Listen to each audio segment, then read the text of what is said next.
Zagreb is a city full of quirky art. It's everywhere. And you certainly don't have to go to a museum to see it.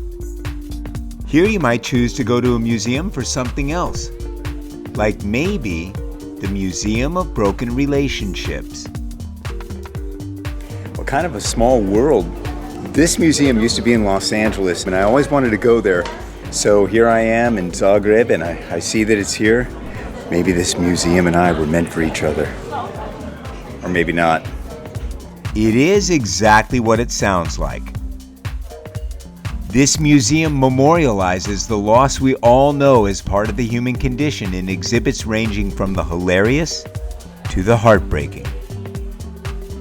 Now, you may not think looking at an old pair of Nikes or a wobbly old bike is an interesting afternoon. That is, until you read about them in context to the relationship they represent. Like the caption on the plaque for this cell phone that reads, "He gave me his cell phone, so I couldn't call him anymore." Been there. Or this one where the caption says their ex was obsessed with looking just right in this mirror before going out.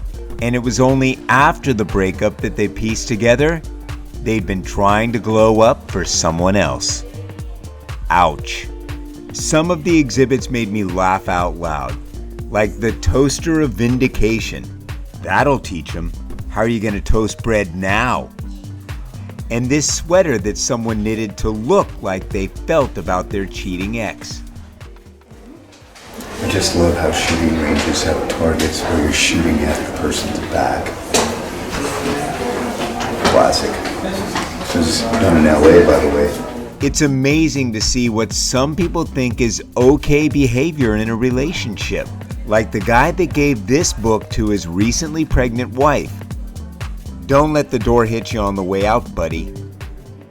The most moving exhibits were about loved ones who'd passed away. This door was to the dorm room of this mother's son, who died while away at college. She arrived to pick up his things and found these messages that had been written by his fellow students.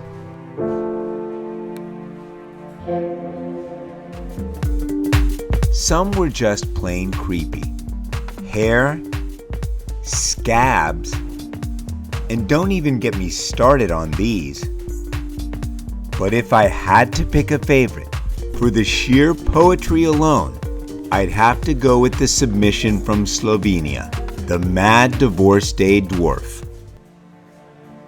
It reads, "On the day of our divorce he arrived arrogant and heartless.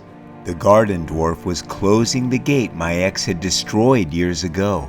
And at that moment, the dwarf flew to the windshield of the car, rebounded, and landed on the asphalt. Its long trajectory drew an arc of time, and this short, long arc defined the end of love." Ain't that the truth?